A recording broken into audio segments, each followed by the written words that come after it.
Across the studio, James Creedon with Media Watch. Good evening, sir. Hi, Mark.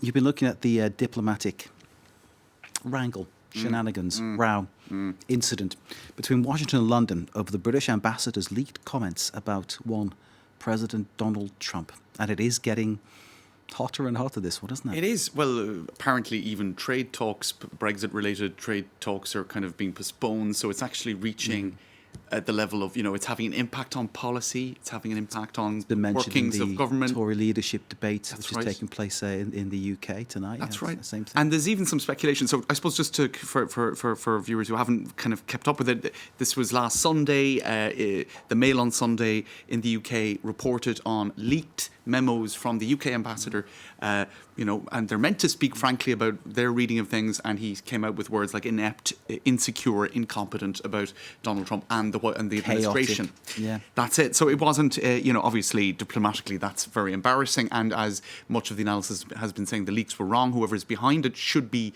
named and shamed. This is not the kind of thing that can go on in diplomatic dealings. But it's not the ambassador's fault in the sense that he was doing his job. That's the reading there of one analysis piece in The Independent. So what we saw today is, Donald Trump seeming to have taken a bit of time, because this wasn't knee-jerk stuff.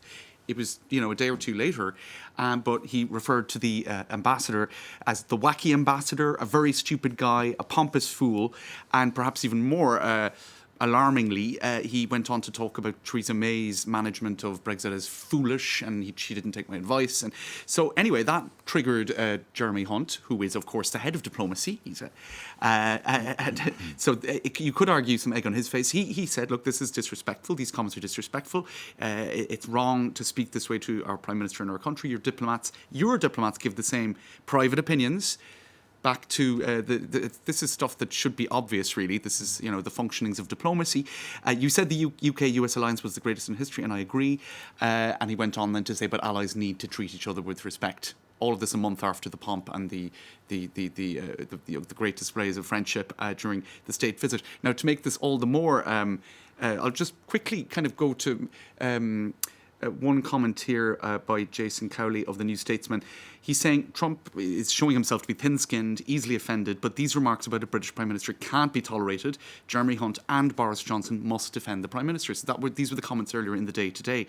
And we've seen that Jeremy Hunt did come out with statements that were very clearly critical, less so in the case of Boris Johnson, who just spoke about his good relationship with the White House. Now, what's interesting about this here is there is also speculation, Mark, that it's that the fratricide, as they're calling it, within the Tory party, the leadership battle that could perhaps explain the leak, in the sense that there is speculation.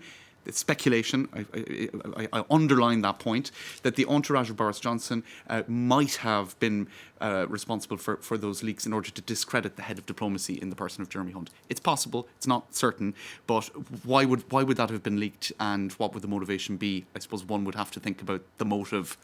So there you go. What else is there to say? So many people commenting on. Well, you see, not all the remarks were negative. Some of what he said in this leaked memo was kind of saying, look, the guy, like Schwarzenegger in the final scene of The Terminator, he could emerge from the flames, battered but intact. Like it's nothing to take him down. It's all very tongue in cheek, though, isn't it? Yes. I mean, let's face it. I mean, clearly he's got no respect for Trump at all. Right, that's true too. Yeah. But look, it just definitely got a huge amount of comment everywhere. People were annoyed. This is one barrister in the UK saying, I'm outraged on behalf of our proud nation.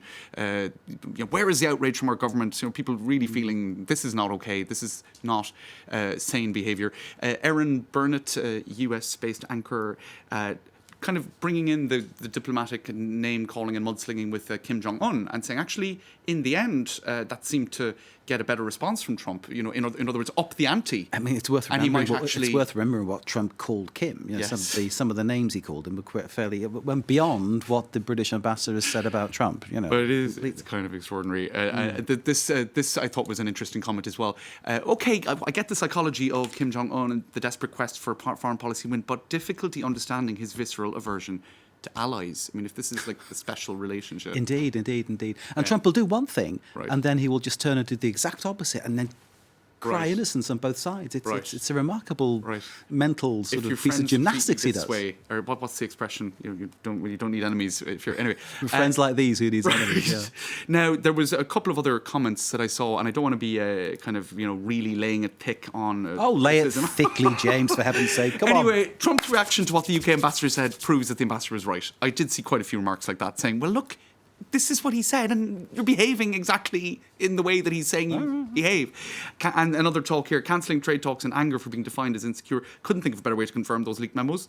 So there was a certain amount of that. Then there were limericks, Mark. A thin-skinned old fellow named Trump got into a bit of a grump as Britain's ambassador could not have been acider, that's not a word, about the incompetent. And I think Trump is, we can, I think that's sayable. Chump's okay. Chump's a good word. Yeah.